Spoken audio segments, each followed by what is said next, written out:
What was meant as a humiliation became a nightmare for an entire empire. In the gilded great hall of the planet Azketh, where power sat like a god on a throne, human Colonel Cade Viral, a warrior forged in brutal silence and blood, received a gift from his sworn enemy, Baron Zelthar. It was his own daughter, paralyzed, mute, discarded like a broken toy, a cruel joke thrown his way with smug disdain. But Cade, scarred by war and haunted by the ghosts of his fallen comrades, didn't react as expected. He simply looked at the girl, Lyra, motionless, expressionless, trapped in a lifeless shell. No words, no movement, only silence. Yet within that silence, something stirred. In giving away what he thought was worthless, the Baron unknowingly lit the fuse of something far more dangerous. That discarded girl, that mockery of a gift, would become the spark of rebellion, the storm that would one day shake the empire to its core.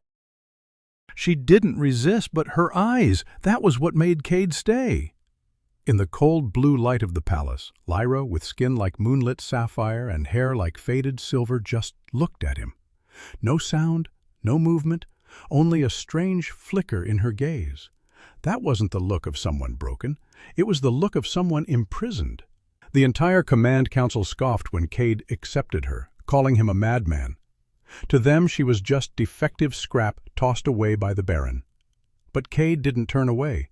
He had lost his entire unit, drowned in the nightmare of war and silence. Now, in her unmoving eyes, silent and still, he saw something still alive, something unyielding, something worth saving. He didn't know why, but he stayed. And those eyes, they seemed to have chosen him. No one understood her, so Cade began rebuilding, from zero. They said she had no consciousness, just a hollow shell, but her eyes didn't lie. Cade transformed an abandoned base into a recovery center, bringing in alien biologists, advanced medical tech, and began training her like a new recruit, starting with a single blink. She's just reacting out of reflex, the doctors claimed, but Cade didn't believe them. Then, one day when a piece of Earth music played, Lyra shed a tear. Just one, not from physical pain, but as if a memory had awakened from deep within. Cade no longer doubted. She was here, listening, fighting in her own way, and if she was still fighting, then he would never give up. A blink, a faint smile, a weak hand squeeze, enough to wage war on an entire planet. Cade realized she could hear, could understand, and was fighting, though her body betrayed her. They built a device that translated eye movements into words. When Cade asked, "Do you understand me?" the cursor moved to yes. In that silence, a fire ignited. While clearing out the Baron's old data vault, Cade stumbled upon an unmarked audio box. He played it. Static. Then a voice emerged, clear, sharp, and full of emotion. It was Lyra, back when she was still a girl. "If one day I can't speak, remember, I still have something to say. I want to fly. I want to leave this planet. I want to know if there's anything beyond the silence." The sound faded into static. Cade sat alone in the cold, metallic room, the medical screen still displaying Lyra's steady heartbeat. He didn't cry, but his eyes didn't blink. His hands trembled. He replayed the recording once more and whispered, "I heard you, Lyra. Now it's your turn." The Baron wanted his discarded gift back, but now she's what he fears most. As rumors spread, Zelthar sent agents to reclaim his daughter. But now, Cade was no longer alone. The base had become a fortress. Lyra was integrated into a neural training chamber, where she honed her mind and strategy. Though she still couldn't walk, she began to fight with thought alone. Her reactions to warfare data were swift and eerily precise. Cade asked, "Were you ever trained for combat?" The device replied, "No." Yet the data revealed she had once accessed top-secret tactical AI. Was she imprisoned for her disability, or sealed away because she was dangerous? The Baron hadn't discarded her as trash. He threw her away because he feared what she might become. And now that fear had returned, not as a whisper in the dark, but as the spark threatening to burn down his entire empire. Her finger moved, and for a moment the entire galaxy held its breath. In the middle of a training session, Lyra lifted a finger. Beneath the pale blue lights of the medical room, surrounded by cold wires and humming machines, a drop of bright red blood slid from her fingertip. Not from injury, but from a body pushing past its limits. The finger twitched, and blood burst from the nail like a red flower blooming in ice. A soft crack echoed, like breaking glass. Then, silence. Sweat beaded on her forehead as her finger curled, just slightly. Cade documented every detail, but what mattered most was the light in her eyes. He made the decision to test her full-body reflexes, an extremely risky procedure. Lyra was placed in a battlefield simulation chamber where light and sound mimicked reality, and her nervous system was temporarily stimulated to awaken motor control. The countdown began. Electricity pulsed down her spine. The background noise faded. 30 seconds passed. No response. Then suddenly her eyes flew open, pale white. Her body convulsed. Her arm lashed forward, as if blocking an invisible strike. Cade whispered, "Are you remembering the battle?" The day she walked into the palace, she was no longer a gift. She was a declaration.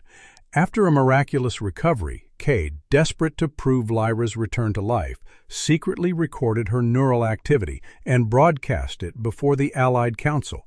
He believed they would finally recognize her, protect her. He declared to the assembly, "She has recovered. She is a witness. She will bring down the Baron." But he didn't know. The council had already struck a silent deal with the Baron. As long as peace held, they were willing to sacrifice one life to avoid a galaxy-wide war. That night, an assassination attempt on Lyra failed. For the first time since awakening, she looked at Cade, not with hope, but with a shattering, silent grief. "You said I was free, but you sold me for their approval." "I don't need anyone to prove I deserve to breathe." The Baron now knew she was alive, and that she was rising. He sent Cade an ultimatum. "Hand her over, or I'll burn the entire human colony you're protecting." Cade discovered a last resort, a forbidden military device that could fully unlock Lyra's nervous system. By drawing power from the brain's emotional core, she would move again, but she might lose what made her human, her memories, her empathy, her soul. Cade was torn. Save a planet, but strip her of her mind, her past, herself? Refuse and risk millions of lives? When he asked, Lyra answered calmly through her ocular device. "If I must die, I choose to die as who I was, not as a weapon." And then she left, alone, unescorted, no longer a rescued victim, a survivor, walking of her own will toward the heart of her destiny. But she didn't know. The Baron's loyal soldiers had already moved.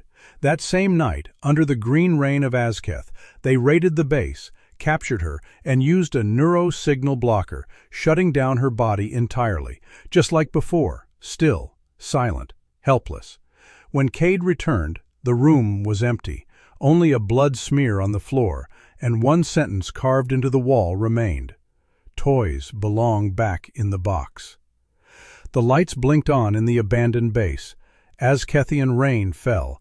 Cade stood in silence, blood trickling from his clenched fists, and a voice inside him whispered, "They didn't take her back. They just declared war." Then Lyra returned. No one brought her. No guards, no throne waiting. She walked back into the palace that once discarded her, on her own trembling legs. Before the entire court, she spoke. "They handed me to you, but I took myself back. I'm not here to reclaim what was mine. I'm here to end the joke." They activated the hologram. Her recovery journey, the tears, the training, the first movement. An alien officer whispered under his breath, "The humans did the impossible." When the superior laugh is when they begin to lose. After the fallout, Lyra didn't just recover quickly, she acted. She used the very alien technology once used to seal her, combined with the human knowledge Kate had given her, to infiltrate and dismantle the Zelthar Empire's communication infrastructure. She didn't need armies, no official declaration of war. She hijacked their broadcasts, flooding every screen across the dependent worlds with footage of slavery, corruption, and her own harrowing but defiant recovery. No one told the oppressed to rise, but one by one, neighborhoods unlocked their gates. Former slaves began wearing a new symbol. The system lost control of the narrative, and with it, its grip on power. A junior officer warned, "Commander, she's not just reclaiming freedom. She's overthrowing a civilization." Cade didn't deny it. If that civilization was built on chains and humiliation, it deserves to fall. Is Lyra now a symbol of freedom or the seed of rebellion? Is Cade her savior or the one weaponizing her for vengeance? The Baron growled through one of the last remaining feeds, "You challenged tradition." Lyra stood tall at the temple's heart, light from the device casting over her scarred face, and replied, "I'll challenge the galaxy if I must." The ruling class was stunned. The Zelthar regime crumbled like a sandcastle before a tidal wave, not by war, but by the collapse of control. In a sealed chamber, the Baron didn't scream. He whispered to himself, "I didn't give her away as a joke. I gave her away because I feared what she might become. She's the perfect weapon, but she lacks compassion. Now, no one knows who the true monster is. The Baron once sealed away a girl full of potential. Lyra is now ready to bring down an entire planet." The ship isn't pretty, it's not fast, but it's freedom. Cade and Lyra left the planet aboard a ship called Second Breath. They departed, leaving behind an empire that once saw them as weak, and now trembles in fear of humanity. After everything Cade and Lyra have been through, do they truly deserve a final chance at happiness? They've paid such a heavy price. What do you think? If you were in Lyra's place, could you still trust Cade after he made such a devastating mistake? Share your thoughts in the comments below. How would you resolve the conflict between humans and aliens? Can peace ever exist after war, or are we forever trapped in these cycles?